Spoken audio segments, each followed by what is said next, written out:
جی السلام علیکم جی، ابھی ہم خان صاحب کے ہمراہ ایف آئی اے ہیڈ کوارٹر میں پیش ہوئے ہیں۔ یہ ایسا جو نوٹس تھا جو دیا گیا خان صاحب کو، جو کہ قانونی طور پر دیا ہی نہیں جا سکتا تھا، جس کو ہم نے چیلنج کیا تھا لاہور ہائی کورٹ میں، اور وہ چھٹیوں کے اندر جو ہے وہ اسٹے جو ہے ختم کر کے اور اس پہ پریس کانفرنس کر کے رانا ثناء اللہ اور اعظم ندی تارڑ اور باقی جتنے لوگ ہیں انہوں نے کی کہ خان صاحب جو ہیں ان کے خلاف کارروائی کی جائے گی۔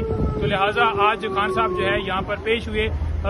آج ہم نے مختلف مقدمات میں انویسٹیگیشن جوائن کرنی تھی، ہم نے اپروچ کیا تھا اسلام آباد پولیس کو، لیکن وہ جو ہے آج ہمیں ٹائم نہیں دیا گیا۔ کل سے ہم اپروچ کر رہے ہیں کہ ہمیں جو ہے انویسٹیگیشن کے لیے بلایا جائے تاکہ ہم مقدمات میں شامل تفتیش ہو سکیں اور ہماری جو ضمانتیں ہیں وہ کنفرم ہوں۔ ضمانتیں تب ہماری کنفرم ہوگی جب خان صاحب جو ہے ان مقدمات میں انویسٹیگیشن جوائن کریں گے۔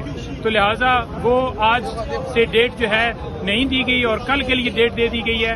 اب کل 4 بجے کا ٹائم ہے، ہم نے یہاں سے وہاں پر جانا تھا لیکن وہ ہماری صدا منظور نہیں ہوئی اور خان صاحب جو ہیں وہ اکیلے اندر گئے ہیں۔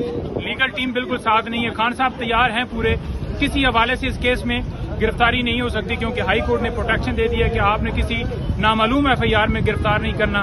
تو اس طرح کا اگر کوئی بھی مس ہیپ ہوتا ہے تو وہ بالکل غیر قانونی ہوگا۔